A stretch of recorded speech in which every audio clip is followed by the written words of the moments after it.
ప్రాగ్దిశ వీణియ పైన దినకరమయూఖతంత్రుల పైన జాగృత విహంగతతులే వినీల గగనపు వేదిక పైన పలికిన కిలకిల స్వనముల స్వరగతి జగతికి శ్రీకారము కాగా విశ్వకావ్యమునకిది భాష్యముగా విరించినై.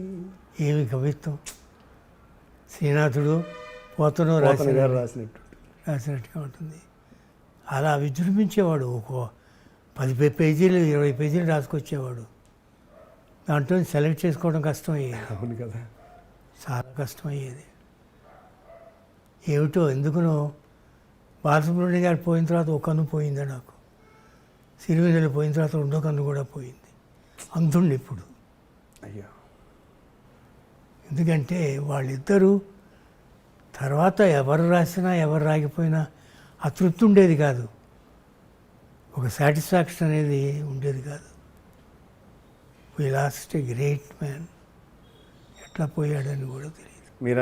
మీరు మొదట్లో మంచి మాట చెప్పారు గురుగారు. అది ఆయన గురించి సంతాపం కాదండి, సంతాపం కాదు. ఎందుకంటే శాస్త్రి గారి పాటలే ఆశావాదంతో నిండి ఉంటాయి.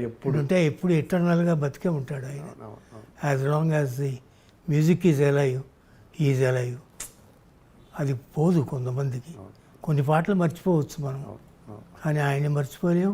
అందుకే ఆయన మీకు రాసిన కొన్ని పాటలను తలుచుకుంటూ వారిని స్మరించుకోవడమే ఈ కార్యక్రమం యొక్క ఉద్దేశం.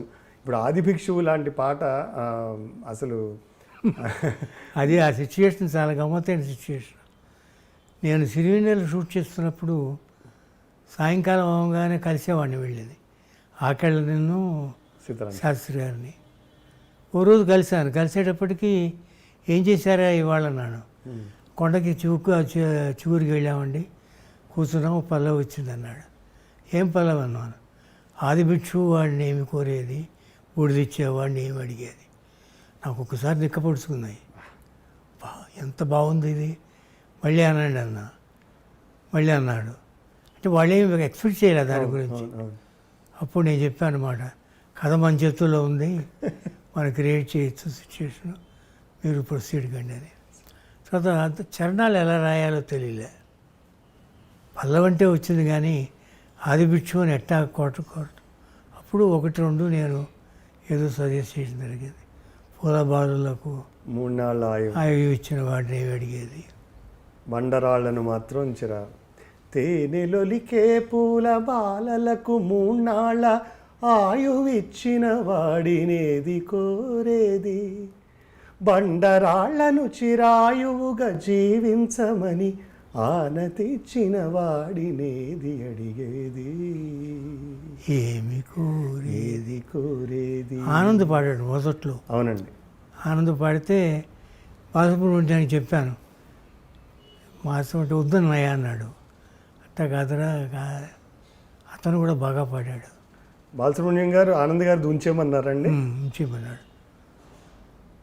ఉంచేయమన్నాడు. ఎందుకంటే ఇది తెలియాలి సార్ ప్రజలకి. ఎందుకంటే అలాంటి గొప్ప మనసు కూడా ఉండాలి కదా. ఉండాలి వాస్తవంగా ఉండాలి. యాక్చువల్గా సిరివెన్నెల ట్రాక్స్ అన్నీ కూడా ఆనంద్ గారే పాడారు అని.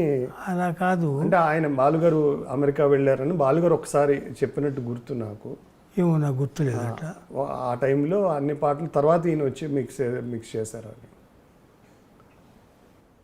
ఇప్పుడు సిరివెన్నెల నుంచి మొదలు పెడితే గురుగారు మీకు శుభప్రదం వరకు అసలు మనం చెప్పుకుంటూ వెళ్తే ఇది ఒక 10 ఎపిసోడ్ల పైనే చేయాలేమో శాస్త్రి గారికి మీకు మీ అనుబంధం.